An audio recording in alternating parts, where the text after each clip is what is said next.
안녕하세요. 햇살입니다. 여러분 계신 곳이 평안하고 안전합니다. 모든 사람은 사람이 되기 전에 영혼의 모습으로 있다가 인간의 육체를 입게 된다고 합니다. 그것은 순수한 나의 선택으로 지상으로 내려옵니다.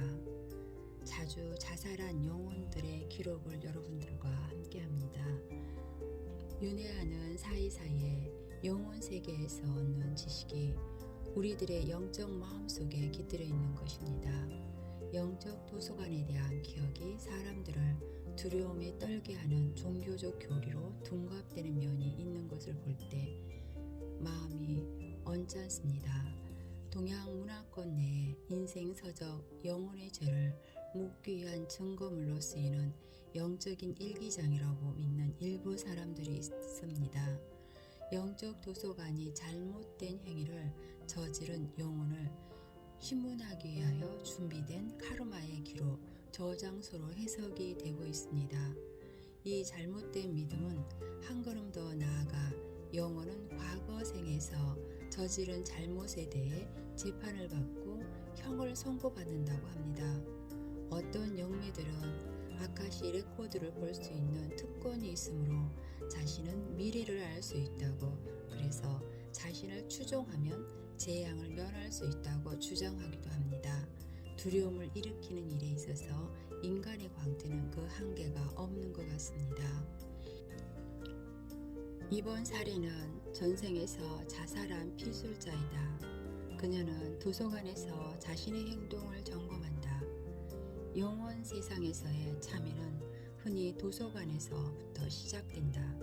그녀의 자살에 대해 면담함으로 여기에서 잠시 도서관 얘기는 적어놓고 사람들한테서 자살에 대해 받은 질문 몇 가지를 소개하고 자살의 행위가 영혼 세계에 돌아왔을 때 어떤 영향을 미치는지에 대해 설명하겠다.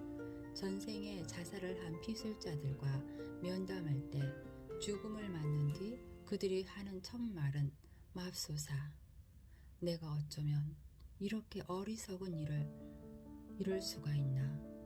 이런 말을 하는 경우는 육체적인 질병으로 고통을 겪는 사람들이 아니라 육체가 건강한 사람이다. 삶의 질이 거의 무위로 떨어진 상태에 있는 사람은 그가 젊었거나 늙었거나에 관계없이 건강한 육체를 지녔던 사람과 영혼 세계에서 다른 대우를 받게 된다.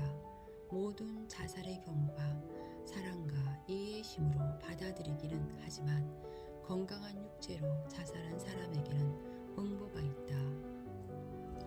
나와 면담을 가지기 수년 전에 자살을 기도했던 사람들과 나는 꽤 여러 번 일을 할 수 있었는데 많은 도움이 되어줄 수 있었다. 어떤 이들은 내가 그들을 만난 그때까지도 괴로움 속에 있었고, 어떤 이들은 자신을 파괴시킨다는 생각에서 벗어나 있었다. 내가 알게 된 사실 중에 하나는 자신이 지구에 속한 것 같지 않다고 말하는 사람들을 심각하게 생각해야 된다는 것이다. 그들은 자살할 가능성까지도 있다. 내가 접해본 바에 의하면 이러한 사람들은 영적으로 세 가지로 분류할 수 있다. 첫 번째는 그들은 어리고 고도로 예민한 영혼으로 윤회를 지구에서 시작하긴 하였으나 지구에서는 조금밖에 시간을 보내지 않았다. 여기에 인간 육체 적응에 크게 어려움을 겪고 있는 영혼들이 속해 있다. 건강한 몸으로 자살한 영혼들에게는 어떤 일이 일어나는가? 자살한 영혼들은 전생에서 인생 계약을 이행하지 못했기 때문에 그들의 안내자와 그 그룹 멤버들의 눈에 좀 낮아 보이는 것 같다고 내게 말한다. 주어진 기회를 낭비했다는 사실 때문에 그들의 자부심에 손상이 되었다. 인생은 선물인 것이며 우리들이 사용할 육체를 선택하는 데는 많은 생각이 선행되었다. 우리들은 그 육체의 보호자이며 성스러운 믿음을 지니고 육체로 들어왔다. 피술자들은 이것을 계약이라고 부른다. 특히 젊고 건강한 사람이 자살한 한 경우 우리의 선생은 이것을 대단한 미성숙 행위이며 약속의 폐기로 간주한다.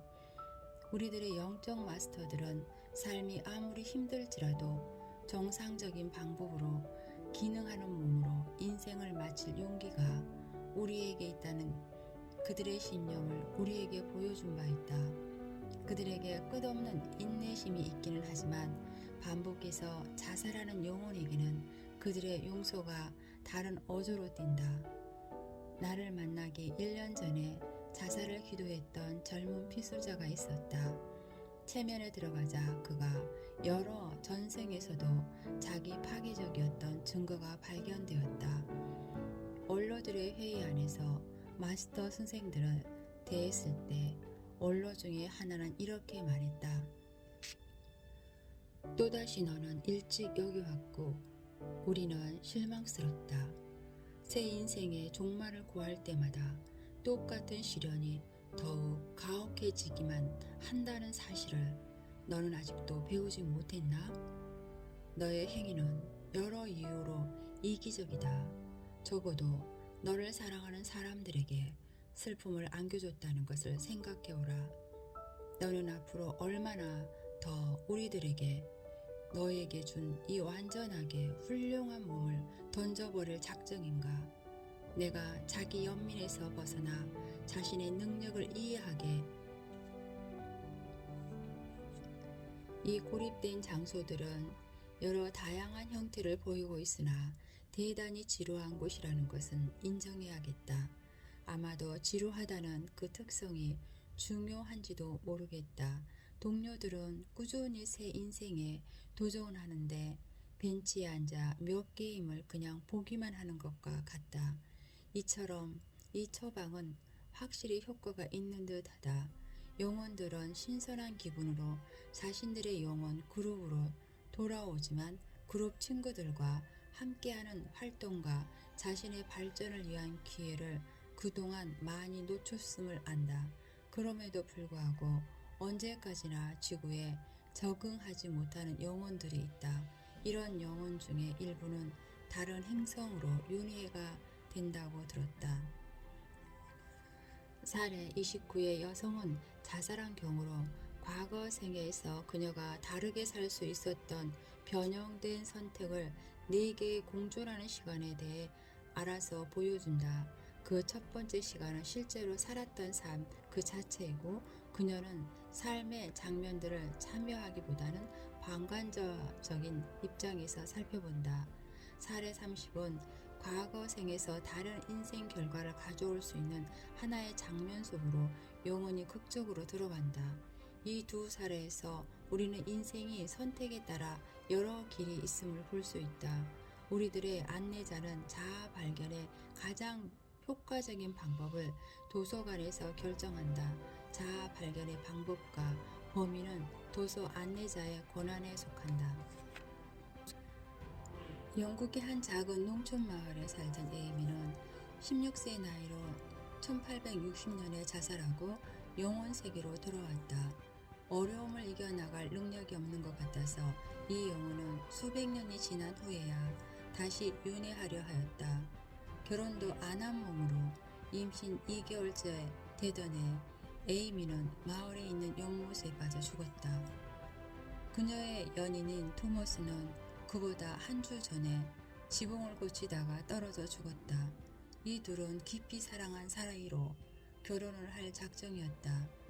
과거 생을 살펴보면 에이미는 토머스가 죽었을 때 그녀의 인생이 끝난 것 같았다고 나에게 말했다. 자신의 임신이 동네 사람들의 입에 오르내려 가족이 창피하게 되는 것을 원치 않았다고 그녀는 말했다. 자살한 영혼들에게 그들 안내자는 혼자 응가하는 것, 적극적으로 에너지를 재충전하는 것, 빠른 윤회 아니면 위의 방법을 혼합하는 선택, 이 중에 하나를 선택하도록 한다. 자살한 후에 에이미가 영혼의 세계로 돌아왔을 때 그녀 안내자인 리키코와 토머스의 영혼은 잠깐 동안 그녀를 위로하기 위하여 관문으로 마중 나왔다.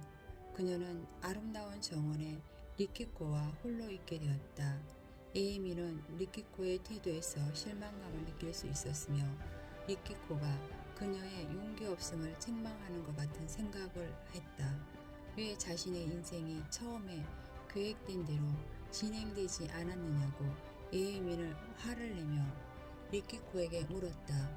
에이미는 윤회하기 전에는 그 인생에 자살의 가능성이 있다는 것을 보지 못하였다. 토머스와 결혼해서 아이들을 낳고 그녀의 마을에서 늙어 죽도록 행복하게 살 것이라고 생각했다. 그녀는 누군가 자신이 디디고 서 있는 용단을 발밑에서 잡아챈 것 같이 느꼈다. 토머스가 죽었을 때 그녀의 인생은 달라질 수 있는 것이며 자살보다 더 나은 선택을 할 자유가 그녀에게 있었다고 리키코는 설명했다. 에이미는 토머스가 눕고 가파르고 위험스러울 정도로 미끄러운 지붕에 올라간 것이 토머스의 인생 선택 중 하나였다는 것을 알게 되었다.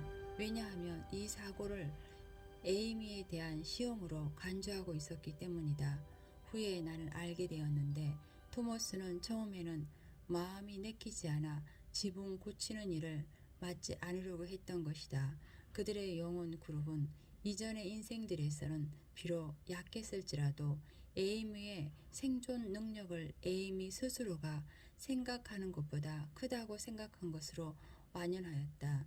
영혼 세상에서 돌아간 에이미는 자신이 과거 생에서 겪은 이 모든 두려운 과정이 잔인하고 불필요한 것이라고 생각하였다.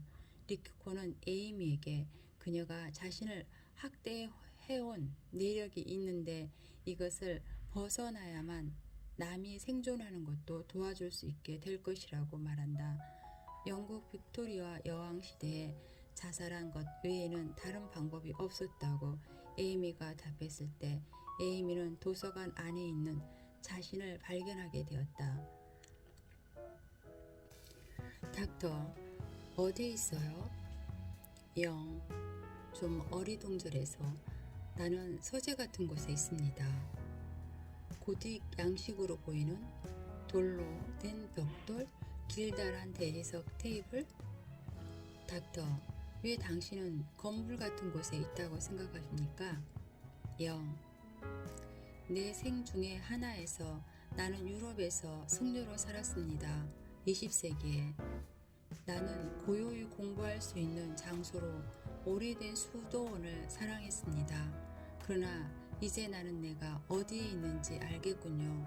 책들이 많은 도서관입니다. 기록들. 닥터, 많은 사람들이 그것을 인생 서적이라고 부릅니다. 당신이 보는 곳이 그런 것입니까? 영, 그래요. 우리 모두 그것들을 사용하죠. 저기에 길다란 흰옷을 입은 노인이 걱정스러운 표정으로 내게 다가옵니다. 내 주변을 배회합니다. 닥터, 에이미, 그는 무엇을 합니까? 영, 그는 두루마리 뭉치를 가지고 있습니다. 도표들입니다. 그는 중얼거리며 나를 향해 머리를 절레절레 젓습니다. 닥터, 왜 그런지 아시겠습니까? 영, 그는 도서관 관 사서입니다. 그는 나에게 이렇게 말합니다. 너는 일찍 여기 왔구나? 닥터, 그 말의 뜻이 무엇이라고 생각합니까? 영, 그건 여기를 이렇게 일찍 올 만한 어쩔 수 없는 이유가 나에게 없다는 것이죠. 닥터, 어쩔 수 없는 이유라고요? 영, 견딜 수 없는 고통, 삶에서 제 기능을 할 수 없는 그런 고통. 닥터, 알겠습니다. 이 도서관 사서가 하는 일을 말해 주십시오. 영, 책들이 널려있는 길다란 책상에 수많은 영혼들이 앉아있는 거대하게 트인 공간입니다. 나는 지금 그 방으로 가지 않을 것입니다. 노인은 다른 사람들을 방해하지 않고 단 둘이 조용하게 얘기할 수 있도록 한 옆에 붙은 작은 방으로 나를 데리고 갑니다. 닥터, 그 방으로 가는 기분이 어떻습니까? 영, 체념한 듯 머리를 젓는다. 나에게 특별한 조치가 지금 당장 필요한 모양이에요. 테이블 하나에 의자 하나뿐인 평범한 방이에요. 노인은 커다란 책 하나를 가지고 와서 내 앞에 놓는데 TV 스크린 같아요. 닥터, 당신은 무엇을 해야 합니까? 영, 그의 말을 잘 들어야 하죠. 그는 먼저 내 앞에 두루마리를 놓고 그것을 펴니다. 그는 나의 인생을 나타내고 있는 연속된 선들을 짚어 보입니다. 닥터, 진행 과정을 천천히 따라가면 그 선들이 당신에게 무엇을 뜻하는지 설명해 주십시오. 영, 그것들은 인생 선들이죠. 나의 선들입니다. 넓은 간격을 두고 있는 선들은 우리들 인생에서 특별한 경험들을 나타냅니다. 이런 경험들을 하게 될 가능성이 큰 나이를 표시하고 있어요. 가느다란 선들은 주요 선들에서 갈라진 것으로 다양한 그 외의 경우들을 나타냅니다. 닥터, 덜 뚜렷한 선들은 일어날 가능성은 있으나 꼭 일어날 일은 아니라고 들었습니다. 당신이 하는 얘기도 그런 뜻입니까? 영, 그렇습니다. 닥터, 굵은 선과 가는 선에 대해 그 외에 또 다른 설명을 해줄 수 있습니까? 영, 굵은 선이 나무의 둥치 같다면 작은 선들은 가지와 같아요. 굵은 선이 중요 인생길이라는 것은 나는 압니다. 노인은 그 선을 짚어 보이며 내가 더 나아갈 길 없는 막다른 골목에 가지를 택했다고 약간 야단을 칩니다. 닥터, 에이미, 도서 안내자가 아무리 선들을 가지고 야단을 해도 그 선들은 당신이 선택한 인생길을 나타내고 있습니다. 카르마적인 입장에서 보면 우리 모두는 삶의 길에서 이따금씩 잘못된 길에 접어듭니다. 영, 그렇죠. 하지만 이건 심각해요. 그의 눈으로 볼 때 나는 단순히 작은 잘못을 저지른 게 아니에요. 내가 하는 일들을 그가 살펴주고 있다는 것을 난 알아요. 나는 그가 가지고 있는 저 두루마리 뭉치를 가지고 그의 머리를 갈기고 싶어요. 나는 그에게 말합니다. 당신이 가서 내 인생을 잠시 살펴보십시오. 노인의 얼굴이 부드러워지더니 몇 분간 방을 나갔다고 에이미는 나에게 말했다. 그녀는 노인이 자신에게 감정을 수습할 시간을 준 것이라고 생각했으나 노인은 다른 책을 가지고 돌아왔다. 그 책의 한 페이지가 펼쳐지자 에이미는 노인이 젊은 남자로서 그의 신앙 때문에 고대 로마 경기장에서 사자에 의해 몸이 찢기는 장면을 볼 수 있었다. 노인은 그 책을 지우고 에이미의 책을 펼쳤다. 나는 그녀에게 무엇을 보느냐고 물었다. 영, 책을 3면체 천연색으로 살아납니다. 그는 수백만 개의 은하로 이루어진 하나의 우주가 있는 첫 페이지를 나에게 보여줍니다. 그리고 나서 은하수 그리고 우리들의 태양계, 내가 어디에서 왔는지를 기억하게 하려는 것. 그 다음에 더 많은 페이지가 펼쳐집니다. 닥터, 그 방법이 좋군요. 에이미, 그 다음에 무엇을 봅니까? 영, 크리스탈로 된 프리즘지요. 어떤 생각을 내보내느냐에 따라 어두워지기도 하고 밝아지기도 하는, 이제야 나는 전에도 이런 과정이 있었던 것을 기억하겠어요. 더 많은 선들 그리고 그림들을 나는 나의 마음으로 앞으로 옮겼다가 뒤로 옮겼다가 할 수 있어요. 내가 할 수 있는데도 노인은 한결같이 나를 도와주고 있어요. 주 나는 이러한 선들은 시간대를 나타내는 진동 파장으로 장면을 형성한다고 들었다. 닥터, 당신은 선들의 의미를 어떻게 풀이합니까? 선들은 우리가 보고 싶어하는 인생 장면의 형태를 순서대로 형성합니다. 보아야 할 필요가 있는 장면들이죠.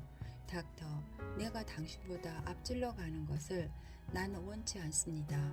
에이미, 지금 노인이 당신과 무엇을 하고 있는지 말해 주십시오. 좋아요. 그는 책장을 넘기고 나는 내가 방금 떠나온 마을에 있는 나 자신을 스크린에서 봅니다. 너무나 실제 같아요. 생생하게 살아있고 나는 거기에 있어요. 닥터, 당신은 장면 속에 실제로 있습니까? 아니면 그 장면을 그냥 관찰하시는 것입니까? 우리는 양쪽 다를 할 수 있습니다만 지금 현재 나는 그 장면들을 그냥 보고만 있게 되어 있습니다. 닥터, 좋습니다. 에이미, 노인이 당신에게 보여주는 장면들을 계속해서 보십시오. 우리들은 다른 선택들을 보려고 해요. 내가 나의 목숨을 빼앗았던 연못과 뚝입니다. 이때에는 물로 들어가서 빠지지 않습니다. 나는 마을로 돌아옵니다. 나는 아직도 임신 중이에요. 닥터, 좋아요. 책장을 넘깁니다. 이제는 무엇입니까? 나는 어머니인 아이리스와 함께 있습니다.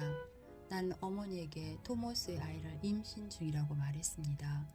내가 생각했던 것만큼 어머니는 놀라지 않았습니다.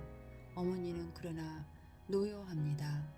나는 꾸중을 뒀습니다. 그 다음에 어머니는 나를 붙들고 나와 함께 웁니다. 필술자는 이제 울며 얘기한다. 어머니에게 나는 착한 딸이지만 사랑에 빠져 있다고 말합니다. 닥터, 아이리스는 당신 아버지에게 얘기합니까? 그것이 스크린에 비치지는 하나의 다른 방법입니다. 닥터, 그 다른 길을 따라가 보십시오. 우리 모두 다른 마을로 이사를 가서 그 마을에 사는 사람들에게 나는 과부라고 말합니다. 몇 년 후에 나는 더 나이 많은 남자와 결혼을 할 것입니다. 고생스러운 시기입니다. 아버지는 이사할 때 많은 것을 잃었고 우리는 전보다 더 가난합니다. 그러나 우리는 하나의 가족으로 뭉쳐 있으며 인생은 결국 좋은 곳으로 됩니다. 다시 옵니다. 나의 어린 딸 아름다워요. 닥터, 지금 현재로선 이것만이 다른 인생길입니까? 체념한 듯. 아니에요. 지금 나는 또 다른 선택을 보고 있어요. 나는 연못에서 돌아와 내가 임신한 것을 알립니다. 부모님은 나를 향해 고함칩니다. 그리고 나서 부모님끼리 서로 탓을 하며 싸웁니다. 부모님이 내가 집안 명예를 더럽혔으나 힘들게 일군 우리들의 작은 농장을 포기하고 마을을 떠날 생각은 없다고 말합니다. 부모님은 런던에 가서 하녀 일자리를 구해보라고 약간의 돈을 내게 주었습니다. 닥터, 그것은 어떤 결과를 불러옵니까? 비통하게. 내가 이상했던 그대로예요. 런던은 좋은 데가 아니에요. 나는 거리를 돌며 다른 남자들과 자게 되죠. 나는 젊은 나이에 죽고 아기는 버려진 아이가 되고 결국 그 애도 죽게 됩니다. 참혹해요. 닥터, 그 인생에서는 적어도 살려고 애는 썼군요. 또 다른 선택은 없습니까? 나는 피곤해지고 있어요. 노인은 마지막 기회를 나에게 보여줍니다. 다른 선택들이 또 있을 것으로 생각되지만 노인은 내 요청에 따라 그것만 보여주고 그만둘 것입니다. 이 장면에서 나는 부모님은 내가 집을 떠나야 된다고 믿고 있습니다. 그러나 우리는 마을과 마을을 떠도는 행상이 우리 고장에 오기를 기다립니다. 행상은 아버지한테 돈을 받고 나를 그의 마차에 태울 것에 동의합니다. 우리들은 런던에 가지 않고 그 지역에 있는 다른 마을을 돌아다닙니다. 나는 어느 가정에서 일하게 됩니다. 나는 그 집 식구들에게 나의 남편은 살해되었다고 말합니다. 행상은 나에게 구리 반지를 끼워주고 나의 얘기를 진실이라고 보증합니다. 그 식구들은 내 말을 믿는지 나는 모릅니다. 마을에 정착합니다. 나는 다시 결혼하지 않으며 나의 아이는 건강하게 자랍니다. 닥터, 노인과 함께 책장 넘기는 일을 마치고 그리고 자살하지 않고 다른 선택을 할 수 있었던 것에 대해 생각해보고 나서 당신은 어떤 결론에 도달합니까? 영 슬프게. 자살은 인생의 낭비였어요. 나는 이제 알아요. 그 동안에도 쭉 알고 있기는 했던 것 같아요. 죽고 난 후 직후에 나는 내게 말했습니다. 어리석은 일을 저질렀구나. 이제 또다시 그 모든 걸 반복해야만 하는구나. 내가 언러들의 회의에 나갔을 때 그들은 내게 곧 다시 해보고 싶냐고 물었습니다. 나는 잠시 생각하게 해달라고 대답했습니다. 면담이 끝난 후 기술자는 지금의 생애에서 용기를 필요로 했던 선택들에 대해 나와 논의하였습니다. 10대 때 그녀는 임신하게 되었고 그 어려움을 학교 상담 교사의 도움을 견디다가 마침내 어머니에게 얘기하게 됩니다. 어머니는 그녀가 에이미였던 인생에서 아이리스였습니다. 어머니와 상담 교사는 다른 사람들의 의견을 상관하지 말고 자신의 자리를 지키라고 그녀를 격려하였습니다. 면담 시간 동안에 알게 된 것은 심각한 인생 문제가 있을 때 그것을 부정적인 태도로 미리 판단해버리는 경향이 그녀의 영혼에 있다는 것입니다. 에이미는 지구로 다시 오기를 주저했으나 오늘날의 그녀는 훨씬 더 큰 자신감을 지닌 여성입니다. 그녀는 이 인생으로 오기 전에 100년간을 그녀의 자살에 대해 생각해 보았고 마침내 20세기에 태어나기로 결정을 내렸습니다. 에이미는 음악적인 영혼입니다. 그녀는 이런 말을 했습니다. 내게 주어진 육체를 낭비했으므로 나는 그 값을 치릅니다. 나는 오락 시간에도 가고 싶은 음악실로 갈 수가 없습니다. 혼자 있어야 하니까요. 나는 스크린을 보며 선택에 따라 과거의 행위가 나 자신을 해치고 주변 사람들을 괴롭힌 것을 돌아봅니다.